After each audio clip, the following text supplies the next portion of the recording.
제가 본격적인 그 이론에 대한 얘기를 하기에 앞서서 인간이라는 것이 어떨 때 가장 행복할까 이런 생각을 하고 제가 나름대로 그림을 그려본 건데 그래서 어떻게 행복하냐면 인간이 가장 행복할 때가 어떨 때냐 하면은 빵과 장미가 해결된 상황 속에서 사는 게 제일 행복한 거야. 그래서 빵은 의식주예요. 내가 먹고 사는 것들이 걱정이 없었을 때 행복한데, 근데 빵과 장미가 빵이 해결됐었을 때 빵이 해결되고 의식주가 되면 뭐하고 살고 싶습니까? 대부분의 노인들이 뭐라고 그러시냐면 의미 있는 삶을 살고 싶어요. 인정받고 싶어요. 내가 존재로서. 그게 장미거든요. 그러니까 빵을 누리고 장미를 가진 존재로 이 존재가 있었을 때 가장 행복하지 않겠느냐 이런 문제거든요. 근데 오늘날의 노인들이 빵이 해결이 안 돼 있고 그리고 장미 늙으면 죽어야지 존재가 인정이 안 되는 거예요. 그래서 이제 이것이 해결되는 상태들 속에서 어떻게 되냐면 토론하는 동료가 있었죠. 우리가 서로 이제 동료들이 있었을 때 행복한 거 아니에요. 우정이 있어야 된다. 그 우정은 또 다른 의미에서 연대이기도 하다. 그 다음에 이제 두 번째는 뭐냐면 동료들이 있어야 되지만 또 동료가 아무리 있더라도 어떤 미국과 같은 사회에서 이제 밤에 다니기가 두렵거든요. 불평등이 심각해지면은 우리가 수평적 폭력이라고 내가 부당한 질서에서 불평등한 상황 속에서 내가 빈곤이라든가 분노가 생기면 그것을 부당한 질서를 공격해야 되는데 사람들은 누굴 공격하면 이웃을 공격하거든요. 자기보다 약자들을 혐오하고. 그래서 우리가 그걸 프레임은 수평적 폭력을 그러는데 토론하는 동료가 아무리 있더라도 그 사이가 불평등하거나 혐오와 차별이 있으면 행복하지 않거든요. 그래서 이제 내가 행복하려면 토론하는 동료가 있어야 되지만 차이가 편안히 드러나는 광장, 우열이 아니라 어떤 사람들이 있는 그 존재 자체가 차이로 인정되고 그것이 편안히 얘기할 수 있는 광장이고 누구도 배고프지 않는 사회, 누구도 배고프지 않으면서도 소크라테스처럼 묻고 질문하고 이렇게 살 수 있는 사회에서 배고프지 않는 소크라테스의 사회가 있다라면 나는 행복하지 않을까. 이게 이제 제가 갖고 있는 전제예요. 그랬었을 때 나는 나와 나를 둘러싼 공동체의 우정과 그리고 공동체가 어디로 가야 되는지에 대한 성찰을 하면서 살아갈 때 그것이 가장 행복하지 않겠느냐. 여기 이제 제가 갖고 있는 전제거든요. 이런 전제들 속에서 이것이 가능한 상상을 하는 것들이 그리고 이런 가능한 것은 철학적으로 논의하는 것들이 선배 시민론이다. 이렇게 얘기를 하려고 하는 거예요. 자, 그런 맥락들 속에서 이것이 가능하도록 이런 제가 지금 얘기한 것이 대단히 어떻게 보면 이렇게 인문학적인 평범한 얘기인데 보통의 얘기인데 이것을 이론적으로 할 때는 굉장히 많은 이론이 있어요. 제가 지금 얘기한 이론들이. 그래서 그런 이론들이 필요한데 이제 그런 이론들을 오늘 풀어려고 해요. 자, 그러면 제가 아까 이런 상태가 행복하다고 했는데 현실은 어떠냐면 현실은 이제 자네는 경비원이 사람이라고 생각하지 그 생각이 잘못된 것이라네. 사람이라면 어떻게 이런 폐기물 들어오면서 숨을 쉴 수 있겠는가? 사람이라면 어떻게 이런 초소에서 잘 수 있겠는가? 사람이라면 어떻게 성령가루가 나는 지하실에서 밥을 먹을 수 있겠는가? 아파트 경비원이 사람이라고 생각하면 경비원을 할 수가 없네.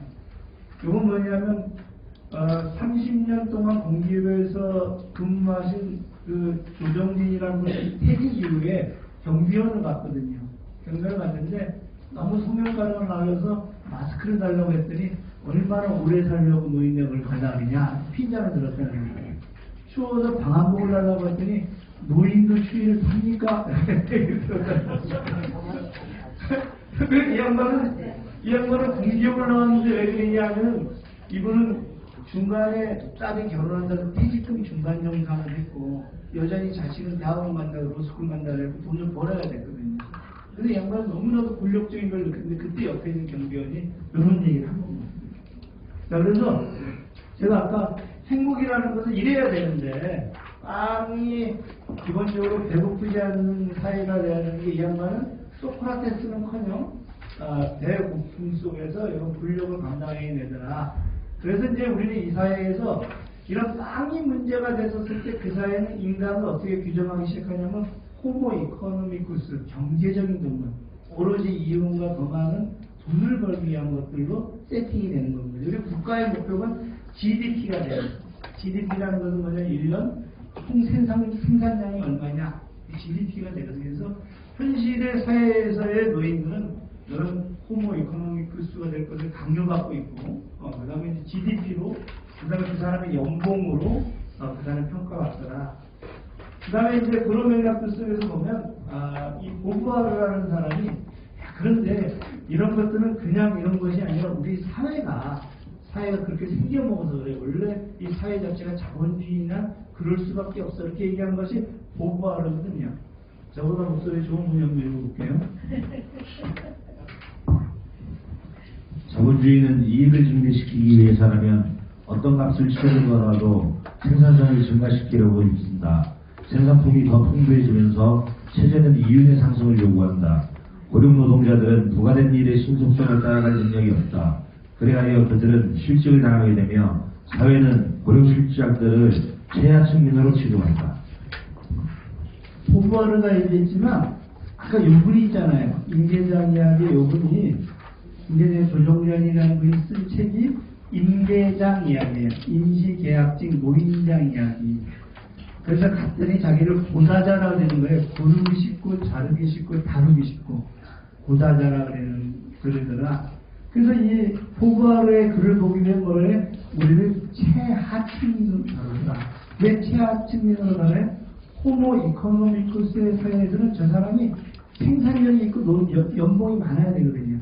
그런 것을 다 잃어버렸기 때문에 그 사람 이 사회에서는 뭐가 더 최하층민이 된다. 그래서 아니 그 뭐 노인의 취업을 삽니까? 이런 얘기를 할 수 있다는 거예요. 그래서 제가 이제 보부아르의 얘기 보면서 사회는 고령 실직자들을 최하층으로 취급하더라 이라는 거예요. 자, 이거는 뭐냐면 누스바움이 이제 얘기를 해요. 누스바움은 이제 같은 맥락을 얘기하는데 노인들은 모든 분야에서 경쟁력이 떨어지며 일반적인 대안을 이해할 능력이 없다는 통념이 있다.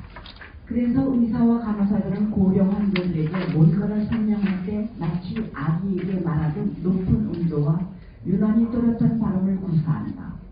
이런 말들을 어르신 언어라고 부르기도 한다. 휠체어 이용자들이 정신적인 능력에 아무런 문제가 없는데도 사람들로부터 아기 말투를 듣는 경우가 많은 것처럼 나이 든 사람들은 무조건 무능하고 생활의 모든 부분에서 서투르다고 간주된다. 개개인의 능력에 대한 판단은 생략된다. 예. 그러니까 노인에 대한 일반적인 생각이 이렇다는 거고요. 그런 노인의 개성이라든가 고유한 특징 다 사라진다고 누스바움이라는 철학자가 얘기를 하는 거예요. 그래서 아까 얘기한 대로 제가 이제 생각하는 인간은 이런 모습으로 살아야 되는데 어떤 인간이든 간에 그것이 노인이든 어린아이든 장애인이든 학생이든 이렇게 살아야 되는데 놀라우리만큼 노인이 되게 되면 이렇게 호모 이코노미크스라는 관점에서 최하층 취급을 받으면서 이렇게 이제 우리를 취급하더라는 거예요. 복지관에서 어르신 제 얘기 들리세요? 어르신 이거 꼭 갖고 가세요? 이게 이제 엘더 스피크예요. 엘더 스피크. 그럼 어르신들이 좋아요?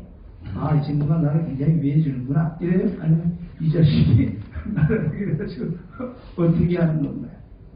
그러니까 나를 돌봄의 대상으로 그런 거예요. 나랑 쟤랑 같은 동등한 토론의 대상이거나 상의의 대상이거나 아니면 어떤 공동체 의미를 찾아가는 대상이 아니라 저 양반은 취약하고 이등분이니까 우리가 어떻게 했는지 간에 이렇게 안아줘야 되는 대상으로 보는 것이 이게 엘더 스피크 이렇게 얘기를 하는 겁니다. 그래서 이렇게 모든 부분에서 서투르다라고 간주될 뿐이나 아니라는 거예요. 그런 취급을 받기 시작하거나 누스바움은 또 얘기하는 건데 노인에 대한 고정관념 가운데 가장 유명한 건 한 가지는 노인들에게 주체성이 없다는 거고 당연히 주체성이 없다는 거죠. 돌봄을 받아야 되니까. 그런 고정관념에 따르면 노인들은 그저 운명의 희생양일 따름이다. 물론 운명이 어딘가 있긴 하겠지만 보통 우리는 운명이 언제 어디서 있는지도 모른다. 그러니까 노인이 되게 되면 그런 운명으로 갈 수밖에 없어. 이렇게 얘기한다는 겁니다. 자, 그리고 이제 보부아르는 뭐라고 얘기하냐면 이게 좀 재밌니까 그래왔었습니다. 성인 남자에게 경제적으로 종속되어 살고 있는 여자나 청소년들은 노인들보다 훨씬 자기 방어력이 강하다. 아내는 봉사를 한다. 잠자기 시중을 들고 집안일을 한다. 청소년은 급료를 요구할 수 있는 어른이 될 것이다. 노인은 쇠퇴와 주목을 향하여 치달을 뿐이다. 그는 아무 쓸모가 없다. 그야말로 거추장스러운 무용지물이다. 사람들은 노인을 하찮은 존재로 대할 수 있기를 바란다. 쓸모없는 여인들은 그래도 어때, 여성들은 어떻게 돼? 근데 집안일이라도 하는데 노인들은 뭔 쓸모가 있겠느냐, 저렇게 이제 보고하려다 이렇게 얘기하면서 여자나 청소년보다도 노인은 훨씬 자기 방어력이 강하다, 아내는 봉사를 한다, 잠자리 신경 집안일도 안 해서 노인은 뭐 하겠냐.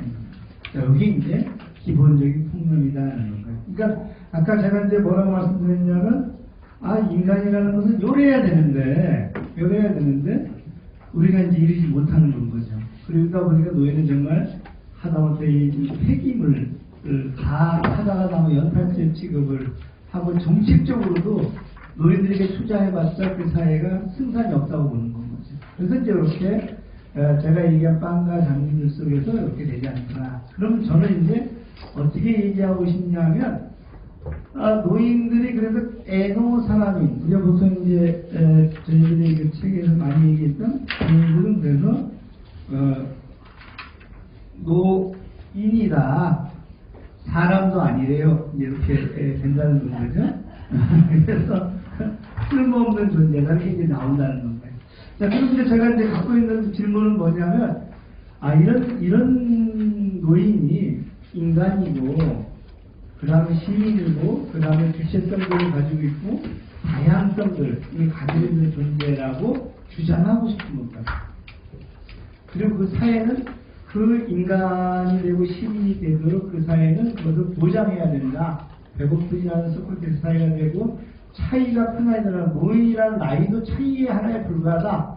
차이가 큰 아이들은 광장이 되도록 해야 된다 하는 이론을 만들고 싶은 겁니다. 그게 이제 선배 시민론이에요. 선배 시민론인데, 그래서 그 이론을 만들기 위해서 이제 노력을 하는 거예요. 그래서 이제 지금 얘기한 대로 이 상황들 속에서 노인은 완전 이론을 만들고자 이론을 만들기 시작하는 겁니다. 그래서